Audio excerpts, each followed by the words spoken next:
Hello and welcome to BYJU'S Exam Prep IAS. Let's begin today's session of comprehensive news analysis with the first topic that we have for you, which regards you and your future specifically. This is with respect to the recent proposal by the central government to change a specific rule with respect to the IAS cadre management in India. As you would know, the change in the IAS cadre rules is specifically for the central government deputation. So when you join the IAS services, you get a certain cadre. For example, you have been given the Tamil Nadu or the Karnataka cadre. But the central government also requires certain IAS officers to work in their own central government departments and ministries. For that, the central government requires certain IAS officers from every state on what you call as central deputation. The rules with respect to how exactly would an officer be sent for central deputation are proposed to be changed by the central government. Now, most of the state governments and the IAS officer lobby is not really happy with the proposed rules, so this article is written in that regard. It is written by two retired IAS officers, one from the Tamil Nadu cadre and the other from Maharashtra cadre. And both of them are of the view that the central government must scrap this proposal.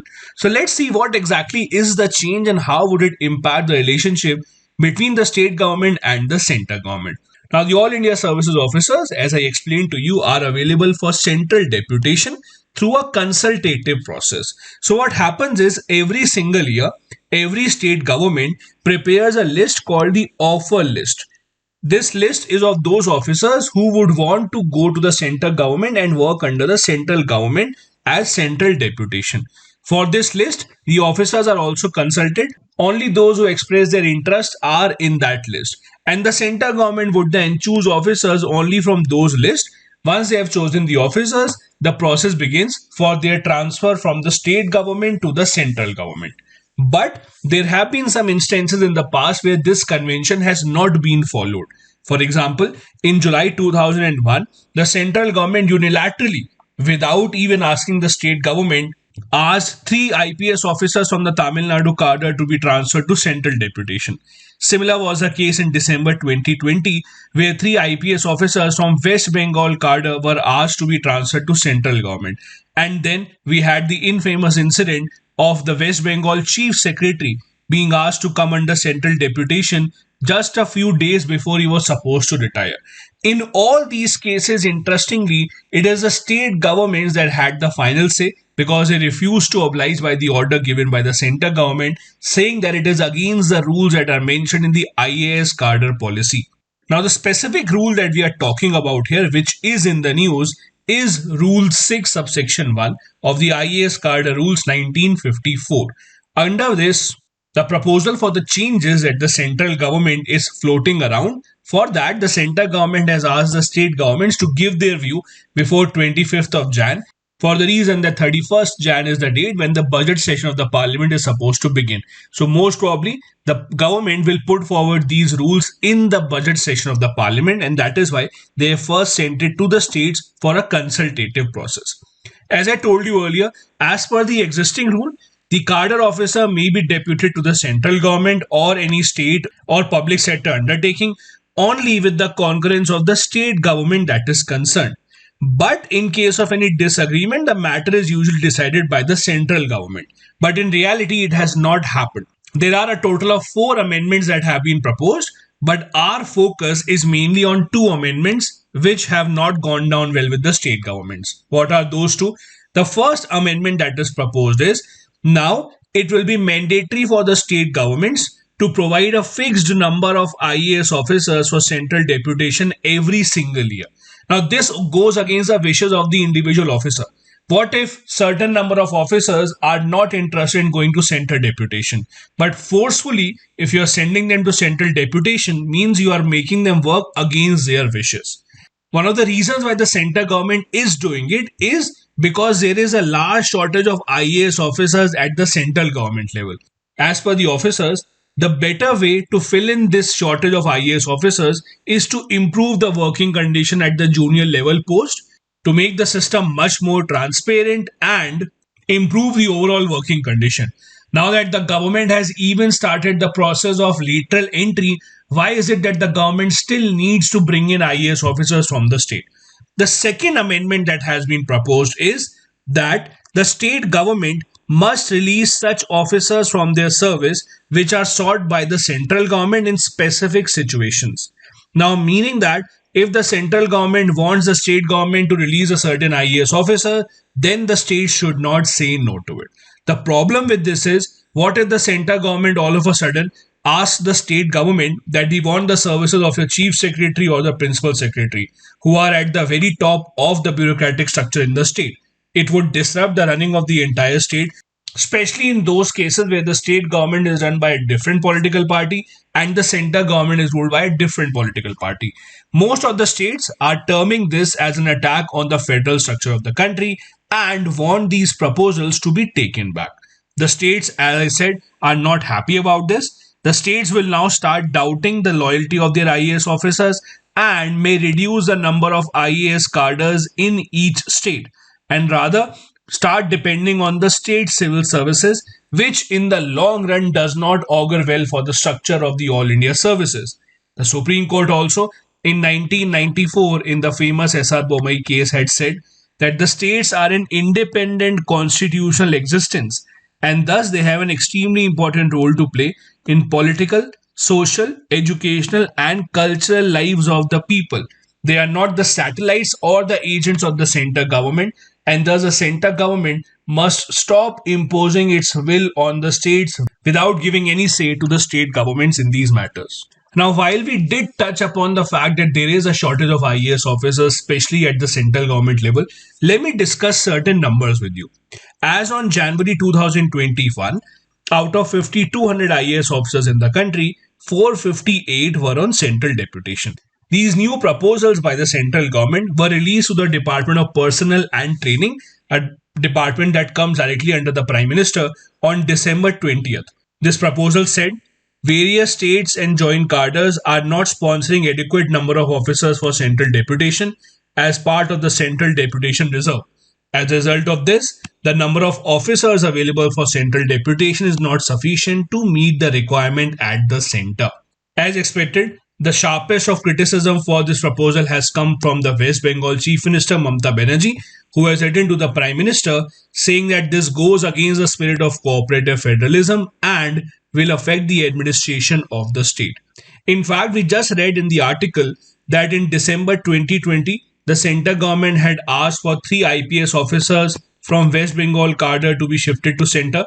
The issue was that these 3 IPS officers were in charge of the security when the BJP President JP Nadda had visited West Bengal and his motorcade was attacked outside Kolkata.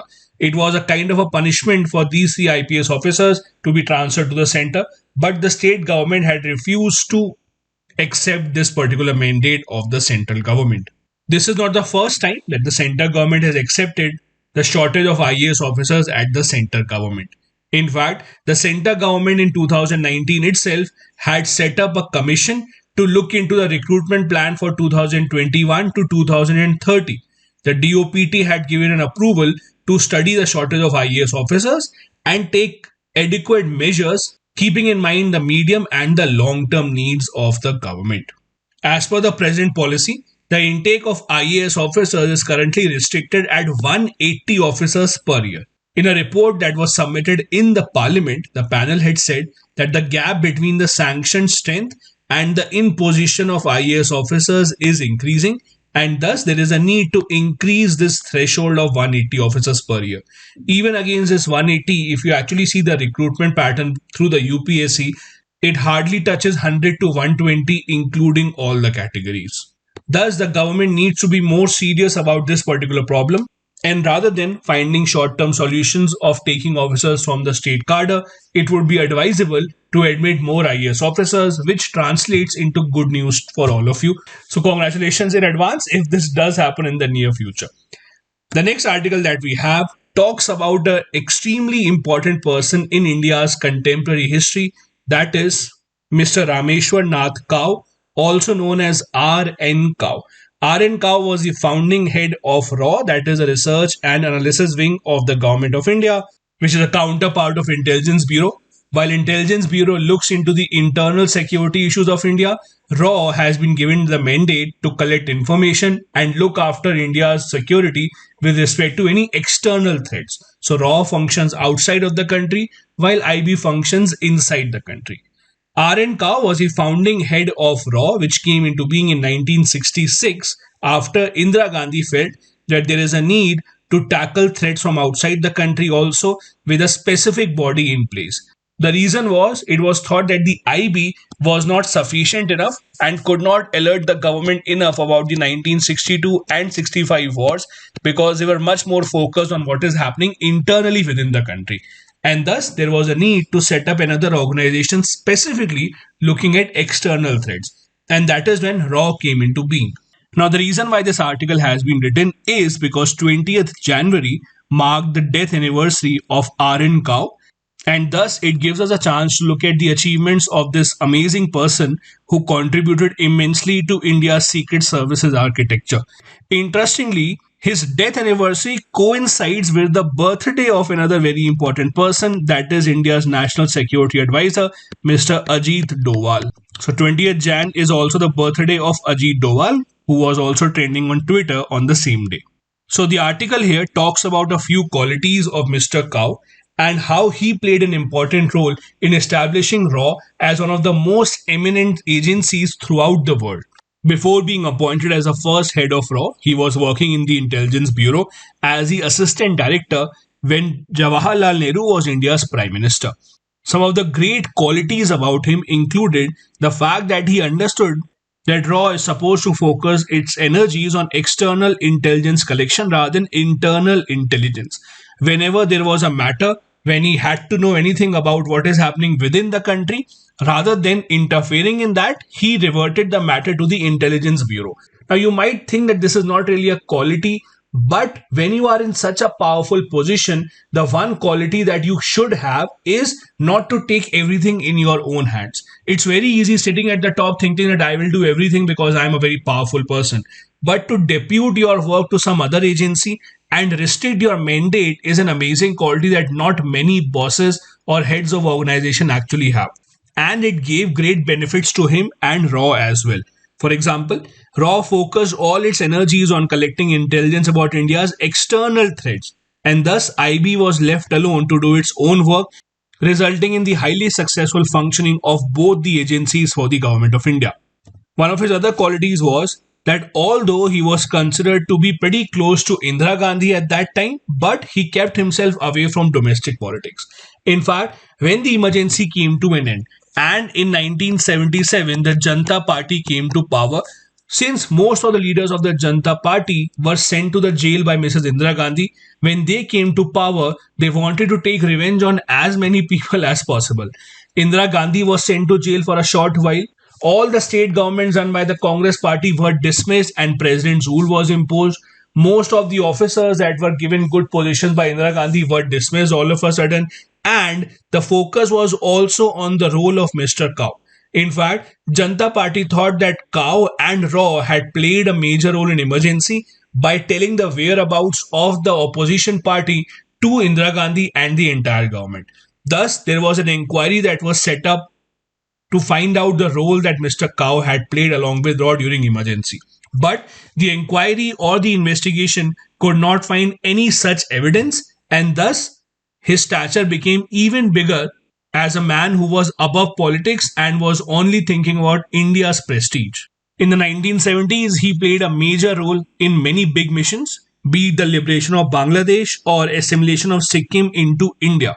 He was not a one-man army. He made sure that he gave enough opportunities for his subordinates to excel at their job so that after him there was an array of people who could take over his position within RAW and IB. Now, one interesting or unfortunate thing about spies in real life is that spies are only known for their failure. They will never be known for their success. For example, if you read a news in the newspaper which says that in Delhi, a police team or any central government agency found 1000 kg of RDX, which was supposed to be used for terrorist activities. You will never get to know who was the officer who cracked this mission. You will never get to know who was the officer responsible for it, who saved so many lives. Heroes in this field often go unnoticed in real life.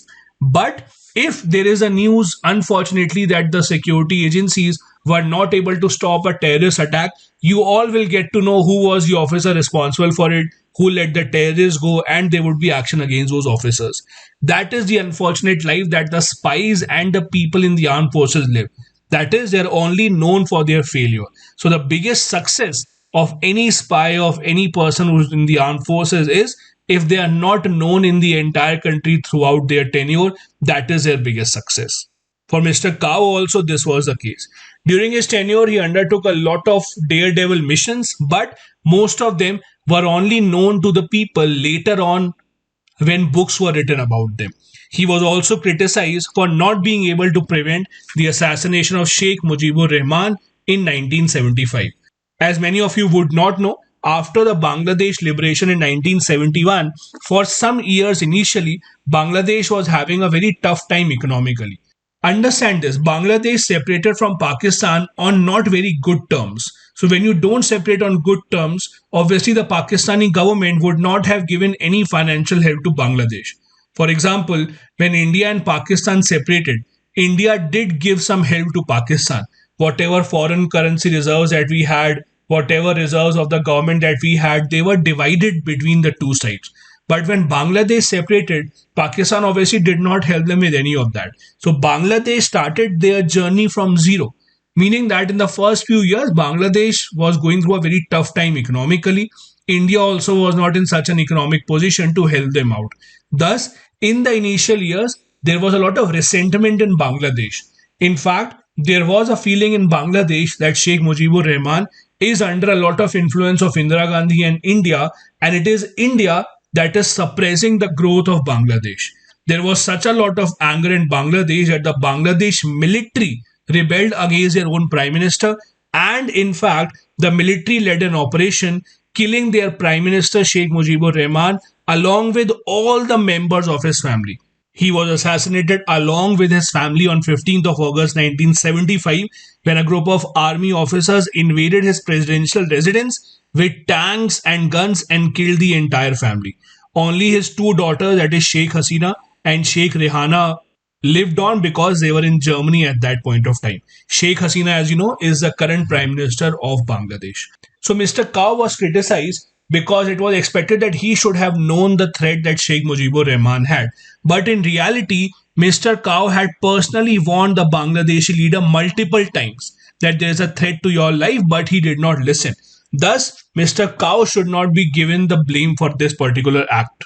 Since this article is a tribute to Mr. Kao on his death anniversary, it ends by saying that in the current scenario, India is facing multiple threats externally from both the sides, China and Pakistan, and thus agencies such as RAW would do well to remember the work done by Mr. Kao and follow his footsteps. Now, this is also a good time for me to share a very interesting story with you about R.N. Kao to tell you how exactly do the agencies work. So the story goes back to 1971 when Bangladesh war was fought. Now, although the war was fought in December 1971, the preparation for war and the situation leading to the war started from beginning of 1971 itself. So the government of India knew from the beginning of 1971 that we have to liberate Bangladesh. There is no other option because there were crores and crores of people coming into India from Bangladesh because of the exploitation through the Pakistani army. Now, at that point of time, the one thing that our Prime Minister Indira Gandhi wanted to do was that we wanted to stop Pakistani planes from flying over India onto Bangladesh. So, since Pakistan had two parts before 1971, East Pakistan, that is Bangladesh, and West Pakistan, that is today's Pakistan, whenever any airplane of military or any supplies had to go from Pakistan to East Pakistan, they would fly over India. Now, the Indian government wanted to stop that because we wanted to increase the time that it takes Pakistan to fly their soldiers or supplies to Bangladesh. But we had to find an excuse about how can we stop Pakistan planes from using our airspace. We could only stop them when the war had started. But before the war, we wanted an excuse. So Mrs. Indira Gandhi asked spymaster for a plan. And the plan that he came up with is that RAW will train two people who will hijack an Air India plane itself. And we will portray this as it is Pakistan's plan to hijack the plane. And once the plane is hijacked, we will tell Pakistan, because you have hijacked our plane, now we will not allow any of your plane to fly over us. So two people were chosen for this, Mr. Hashim Qureshi and Ashraf Qureshi. These were Kashmiri separatists who were double agents actually. Double agents means who were working for the ISI, but in reality they were working for RAW. So they told the ISI that we will give you all the information, but actually they were RAW agents. So both these were trained by RAW in Bangalore. Then in January of 1971, they hijacked a flight going from Srinagar to Jammu, and they asked the flight to be landed to Lahore. When they landed in Lahore, actually they had toy guns but real grenades. And when they landed, these two people started insisting that no, we will not negotiate with the Indian government. We want to speak to Pakistan's external minister, who was Zulfikar Ali Bhutto at that point of time. Because they insisted in front of everyone that no, we will only talk to Pakistan's external minister, it played as a plan that okay, this must be a Pakistan conspiracy, and that is why they want to speak to Pakistan's minister only. In all this drama, Indian government asked the Pakistani government that please, we want your help to secure all the people who are in the plane. Pakistani government had no option, but they said, okay, we'll help you out. So all the people who were in the plane were rescued, but these two brothers actually blew up the plane of Air India by using the grenades that in fact RAW had given to them. This was done because we wanted a reason to tell Pakistan that from now onwards we will not allow your planes to use the Indian airspace. So this plan cost us an entire airplane, but it was worth it because that helped India in stopping Pakistan's plane from going over India and increasing their travel time from Pakistan to Bangladesh.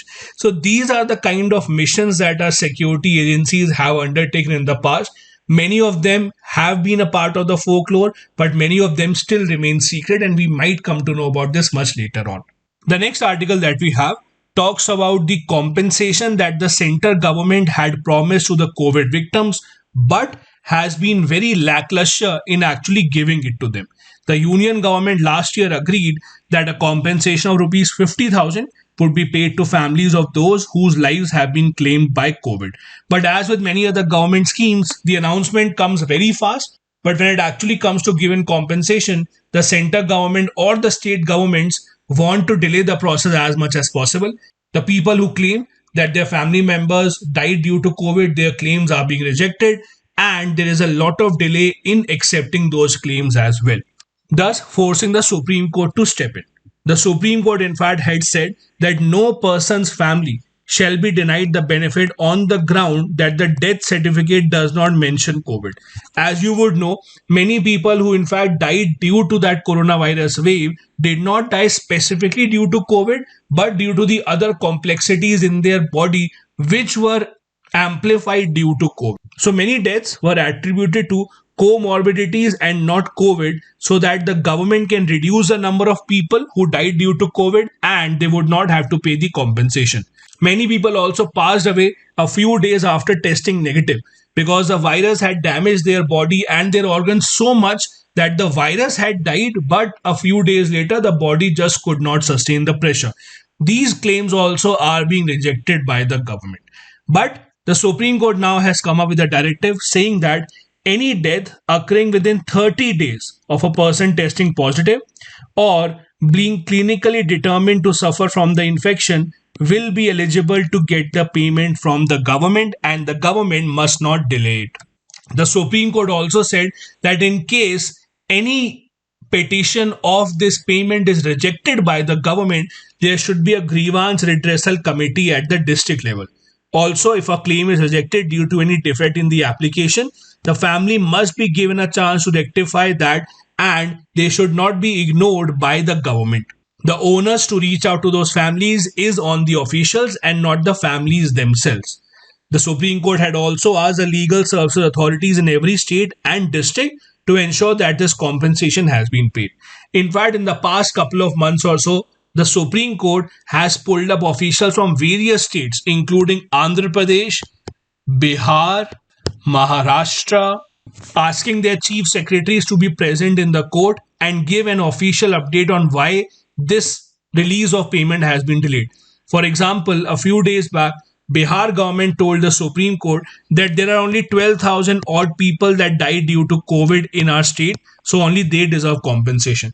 Supreme Court got extremely angry and said that the other states have also revised their numbers after we have stepped in. So we are giving you one final chance. Give us the real number and ask the chief secretary to be present here, because we want an official confirmation about what exactly is the state doing in this regard. So it is because of the Supreme Court only that the state governments have been asked to be on their toes when it comes to giving compensation due to COVID. Now, there are some other steps also that the center government has at least announced. I can't guarantee if they are being taken on the ground or not, but at least multiple initiatives have been announced by the government for those families who have been affected by COVID. For example, benefits have been announced under the Employee State Insurance Corporation. The benefit under this pension scheme will be given to those people who have died under COVID. The dependents of such family members will get benefit of pension equal to 90% of their daily wage that the worker usually drew. This benefit will be available from 24th of March 2020 till 24th of March 2022. Similarly, a few months back, the central government had also announced PM Cares for Children scheme, under which those who have been orphaned under COVID-19 will get a corpus of rupees 10 lakh each child till he or she reaches the age of 18 years. When a child turns 18, they will draw a monthly stipend from this corpus of 10 lakh to meet their expenses. And when they reach 23, the child will get entire rupees 10 lakh from the government side. The government will also assist these children with school education. They will get admission in the nearest Kendriya Vidyalaya, or if they want, they can get admission in a private school, and the fees for the school will be paid from the PM Cares Fund as per the RTE norms. The PM Cares Fund will also meet the expenses of uniform, textbooks, and notebooks. There are many other schemes which are launched by state governments such as Karnataka, Kerala, Maharashtra, etc. But again, the on-ground implementation, as we just saw with the Supreme Court stepping in, is not the same as the announcements that have been made by the government of India. The next article is in the form of an interview where the economics experts have been asked about what can the government do to revive the growth in the economy. The article focuses on two key numbers, that is the consumer price index and the wholesale price index, and the inflation data that they are pointing towards. As per the latest reading by the government of India, the retail inflation in India is about 5.6%, which is below the RBI target of maximum of 6%. So we don't have to worry about that. However, on the other hand, the wholesale inflation is going up and is in the double digits. Now, what should we focus on and what can be the next steps for the government? The authors here are of the view that the inflation that we are facing right now is a case of supply side inflation. That is, that the cost of making stuff in the market has increased because of increased taxes, increased crude oil in the international market, and that is why the cost of everything that we buy in the market today is increasing. On the other hand, people don't have enough money in their hands to go ahead and buy those stuff. In the past few weeks, the international oil prices have gone up and the international inflation on a whole is increasing at a steady pace. This could very easily translate into India as well, and the prices of the goods and commodities that we use around us will increase. The other factor that is adding to India's own inflation is high taxes on petroleum goods and services, which is automatically increasing the prices of most of the things that we buy in the market. The authors here say that rather than worrying about the wholesale price index, we should worry about the consumer price index and not let that increase by over 6%. Now, in this regard, what exactly can the government do to make sure that our future is much better than where we are right now? The authors say that the current fiscal policy is working well because it is increasing the tax revenues of the government steadily.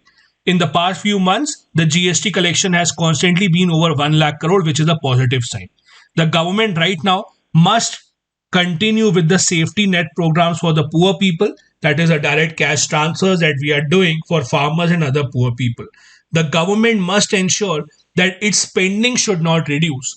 Yes, the government spending might mean that we are going in a side of fiscal deficit where government is taking loan and spending more money, but as per the author, this is the ideal way forward. Because of the pandemic, We should not stick ourselves to the definition of fiscal deficit that we had given. The targets of fiscal deficit can be met later on, but right now, our priority should be to give more money in the hands of the people and ensure that consumption in the market increases, because that will only take us back to the path of growth.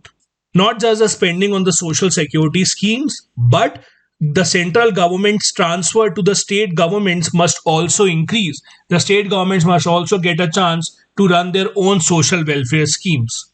Because the government might be enjoying good GST collection right now, but in the long run, if the growth remains slow, the government revenue automatically will decline. So, if we have to meet the targets of the future, the government has to increase its spending. Then there is also a question of stagflation.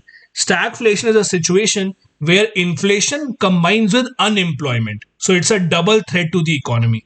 People don't have jobs, and at the same time, the prices of the products are increasing. The authors here say that we should not worry about stagflation right now. As far as the consumer price index inflation is concerned, we are within the RBI target. As I discussed, the RBI target is 4% plus minus 2%. So the lower range is 2%, the upper range is 6% for the CPI. Since we are at 5.6%, we are within this target, and we must not worry about being in a situation where inflation is very high. Since the government is about to come up with the budget in just 10 days or so, it is time for the government to take important steps in this direction. The government's focus must be on reviving growth. There is not much that the government can do except empowering the middle class, the poor, and the vulnerable people, and saving them for high inflation. How can that be done? Number one, cut down on the fuel tax. See, at the end of the day, when the prices of the fuel increase, almost everything will become costlier, because everything requires to be transported from one place to the other. Whenever something is transported, the fuel cost is added to the overall cost of that particular commodity. So increase in the fuel price would automatically increase the price of every single commodity. Second, the government must also increase the fertilizer subsidy so that the farmers can buy more and spend less from their market, because they are also under stress. Reducing taxes would also be a good idea.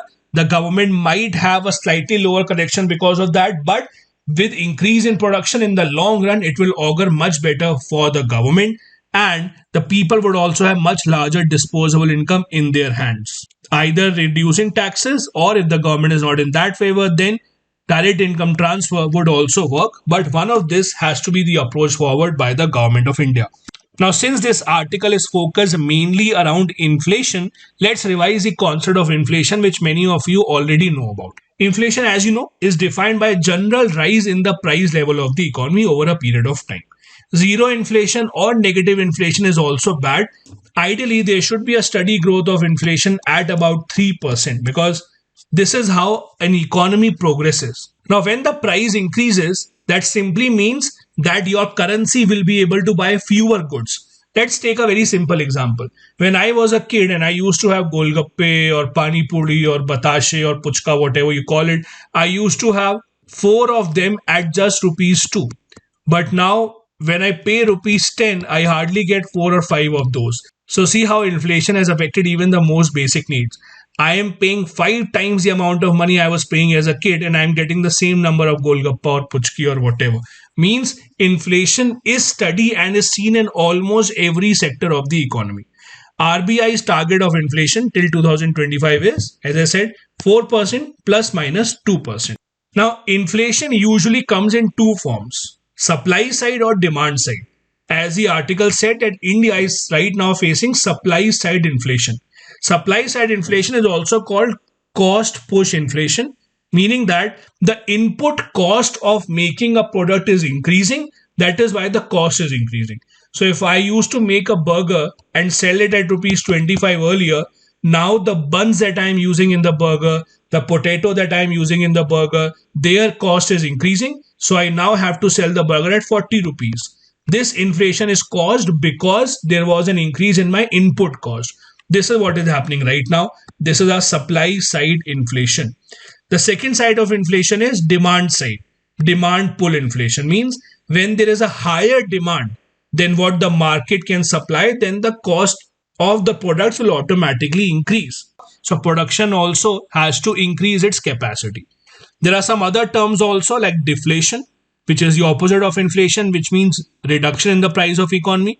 Stagflation we discussed, where inflation and unemployment combined together are a very, very bad sign for the economy. Then there's disinflation, when the rate of inflation is at a slower rate. We at least need 2 to 3% of inflation for a good, healthy economy. Then there is core inflation, means when you only measure price rise in economy, excluding the price rise of some products. Like in India, core inflation is measured by excluding the inflation in food and fuel. The next article that we have takes us back to an issue that we have been discussing over the past couple of months multiple times, that is of the OBC reservation in local bodies, specifically in Maharashtra. Now, what is happening is in Maharashtra, the Maharashtra government wants to conduct polls for the local bodies, panchayats and municipalities, and they want to have a significant OBC reservation in that. If you know, by 73rd and 74th Amendment Act, the reservation for OBCs is voluntary. The state legislature may make a law giving reservation to the OBCs, and that is what Maharashtra had done. But Supreme Court said, no, we are not allowing this, because if you are giving reservation to OBCs, you have to first prove that the OBC caste in your state are backward. So you have to undertake a study, show us the data, and only then you can give reservation. You can't randomly come out with a number that we are giving you 30% reservation or 40% reservation just because you feel like it. You have to prove that the certain OBC castes are backward and they do need reservation. This is why the Supreme Court, in the absence of such a data, in the absence of such a report, has not allowed Maharashtra to go ahead with the OBC reservation in local bodies. As a result of which, Maharashtra is trying to delay the local elections in the state. That is the entire issue in short. The Supreme Court said that we have already given you the criteria for allowing OBC reservation in local bodies. That is, you have to form a commission. The commission has to give a proper report with data, and only then you can give reservation. And that too, OBC reservation plus SC/ST reservation cannot go above 50%. This criteria, as per the Supreme Court, has to be followed throughout the entire country and not just in Maharashtra. The court said that we accept OBC reservation is allowed in local bodies, but it is subject to empirical findings. Means unless you prove it by data and by report that it is required, we will not allow you to have such a reservation. The Supreme Court has given a 3-step test that has to be used before giving OBC reservation. First, make a dedicated commission and conduct an inquiry into the nature and implications of backward class in local bodies within the state only. So within your state, tell us how many people are backward and what requirement do they have. Secondly, this commission should specify the proportion of reservation required in local bodies. And third, the total reservation for SC/ST OBC together cannot go over 50%. This 3-step criteria was given by the Supreme Court way back in 2010 itself, and the Supreme Court just repeated it in the current case as well. Now, the problem with this is that in the past we have seen that the governments, be it the center or the state governments, are not very keen on directions given by the court. You can call that ego, you can call that a political necessity, but whenever the Supreme Court gives such a directive, either the governments try to overrun them with an ordinance or they try to appeal again in the court. This is what the Maharashtra government also did. In March 2021, the Supreme Court said that OBC reservation without a study is not allowed. Then Maharashtra government followed it up by passing an ordinance that no, whatever Supreme Court says doesn't matter, we will bring OBC reservation even though total reservation was above 50%. Supreme Court again cancelled the ordinance and said no, we will not allow this to happen. And Maharashtra government again went to the court requesting the Supreme Court to please take back their order. And now the Supreme Court has said no, we will not take back the order unless you give us the data about how can you allow reservation for OBCs without any empirical study. Although it is the Maharashtra government that is fighting this issue in the Supreme Court, it will apply to all the state governments, and thus all the states are looking into how this issue is progressing. In fact, in December, Madhya Pradesh Assembly passed a resolution to pause their local body elections without the OBC reservation. They are also waiting for OBC reservation issue to be resolved. Only then the local elections will go on. Maharashtra has also done the same. they have paused the local body elections and first want to resolve this issue. Because you have to understand, the OBCs form a major vote bank for almost every political party in India. None of the political parties want to take chance and have elections without OBC reservation. And that is why they are waiting and trying their best to get reservation from the Supreme Court.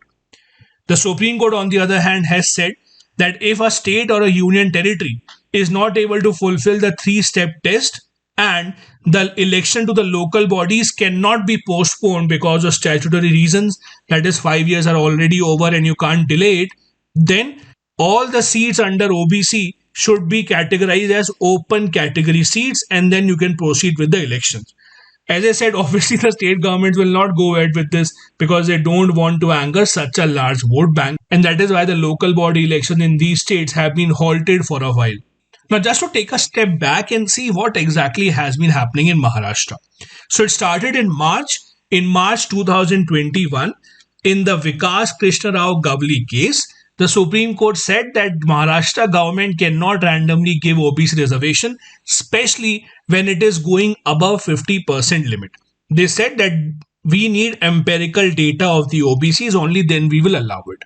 Maharashtra government in return passed an ordinance, and Supreme Court again stayed that ordinance in December 2021, criticizing the Maharashtra government for not following the triple test criteria. This concept of triple test, as I said, was first given by the court in 2010 in a famous case called K. Krishnamurthy and others versus the Union of India. In the defense, the Maharashtra government and other state governments have talked about Article 342A subsection 3, which was inserted recently as India's latest constitutional amendment, that is 105th Amendment 2021. This amendment added a new section in Article 243A. This section, in very simple terms, said that from now onwards, the state governments can also have their respective OBC list. Till that time, only the center government could publish an OBC list at the center government level, but this allowed the state governments also to publish their own list. So Maharashtra is saying, because the constitution tells us to publish our own list, that is why we are giving OBC reservation. But the Supreme Court said no. Even considering this particular article in the constitution, you can prepare your own list, but it has to be independent of the census work. So it has to be based on your state data and not an all India level. And also, this does not override the triple test criteria. Even if you can make your own OBC list, reservation will only be given if you can prove with empirical data that reservation is required in the state, as the Supreme Court had said earlier. Thus, full stop, you can't go ahead with the election, or if you want, you can go ahead with the election by keeping those seats in the open category. These are the articles we wanted to discuss from the Hindu newspaper today. Now a couple of practice questions. Number 1. Evaluate the pros and cons of India's reservation policy with respect to the other backward classes. Is there merit in continuing the policy in its present form? Second, by proposing unilateral changes in the IAS cadre rules, the central government is further alienating the state governments. Comment. Both these questions have to be answered within 250 words each. Thank you so much for watching the video.